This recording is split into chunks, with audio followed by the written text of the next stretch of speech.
So originally I was going to make a script about how Europe affected music theory as a whole, but then I found a glorious instrument, the Sackbut. The name was so funny that I took my script that I had written out fully and threw it out the window and started typing as fast as these coffee-powered hands can type. So I bring to you, drumroll please, the instrument evolution of the Renaissance period. Let's go. Let's start from the beginning of the topic, the Renaissance period. This was a time of more formal music, like stuff you can imagine drinking a cup of tea with your pinky up and talking to your friends about the jolly old times. It was calm, relaxing, with more musicality added to it, like crescendos, decrescendos, staccatos, legatos, and all that good stuff. It lasted from around the 1450 to the 1600s and had a little bit more experimentation with this style. But the instruments, oh, the instruments that came from this era was just way too good to pass up to make a video for. The first instrument we're going to start with is an instrument that I actually major in, and that is the trumpet. Now, this is different than the trumpet we know nowadays because this trumpet is like a bugle and you stretch it out. So a bugle is like a trumpet but with no valves. So this is basically just the tubing and that's it. Now, that would make things kind of boring because all you could play the harmonics, which is basically if you don't push down any valves, that's your harmonics. If that's all you could play is like the C, G, C, E, all those. That's all you really got. And then moving along, they were like, we need to be able to play more notes or else all of our music is going to be kind of boring and bland and you can only do so much with it. So then they decided to add a slide and call it the slide trumpet.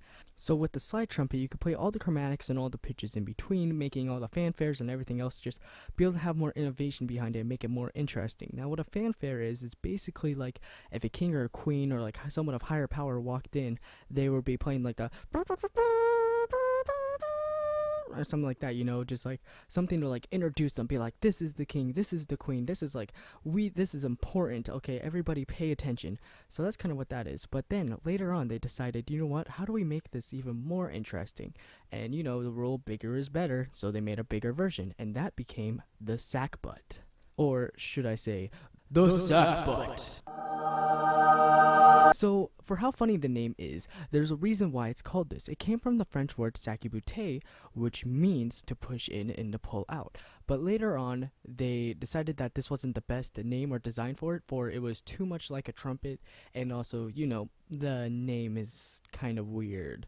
So, they later on used the Italian name and design for this trumpet, which is the trombone, which literally means big trumpet. So as you can tell, this was really not really a time where original instrument names really strived. They kind of just took on from other things and just put it all together. Not saying that modern day instruments are really that good with original names either, because we got something called the flumpet. Now moving right along to instruments we use to this modern day that had a very different design back then, we have the recorder and the transverse flute. Now both of these have gotten way smaller than they have before. Like, they were both giant pieces of wood basically back then, but now we have the recorder is like that fourth grade thing that was like plastic and it looked kind of like a clarinet but really wasn't a clarinet, and that you would play and then you're really proud because you could play Ode to Joy, and then you would sit there and annoy your parents playing the Ode to Joy constantly. Yeah, that's a recorder. It was just a lot bigger back then. And the transverse flute, instead of being a small little metal thing that is really common in marching bands and now symphonic bands and sometimes jazz bands, it was a big giant thing of wood. Now imagine marching with this thing. That would hurt your arms so much, but imagine the biceps you would get. You would never skip arm day. Now these aren't the only variations of these instruments. There's smaller ones, bigger ones, ones with more holes, ones with less holes, all that jazz that happens with instruments. Kind of like how a ocarina is treated. There's 4-hole ocarinas, 6-hole ocarinas, 12-hole ocarinas. There's a soprano sax, an alto sax, a bari sax, a tenor trombone, a baritone trombone, all those things. Baritone horn, tenor horn. Like, I feel like that idea of variation and experimentation came from the Renaissance, where they experimented with instruments, not really the music. They didn't experiment with music until they figured out like better instruments. They kind of figured out the instruments first before all that. Now I know this is really insane to think like some idea like the sackbut can just change how everything is done. Like, we have now a bass trombone, a contrabass trombone, we have a tuba, a contrabass tuba, we have so many different pitches of horns and saxophones and woodwinds, just everything. And this all just came from the Renaissance, experimenting over and over again, bunch of different recorders, a bunch of different percussion instruments, just everything. The list could go on and on and on about how the Renaissance just kind of experimented and just caused a generation of more experimenting, more different instruments, more different styles of music. I feel like this is where it started, and for that, that's just so amazing to me as a musician, being able to hear so many different horns, being able to hear so many different styles of music just from something like the sackbut.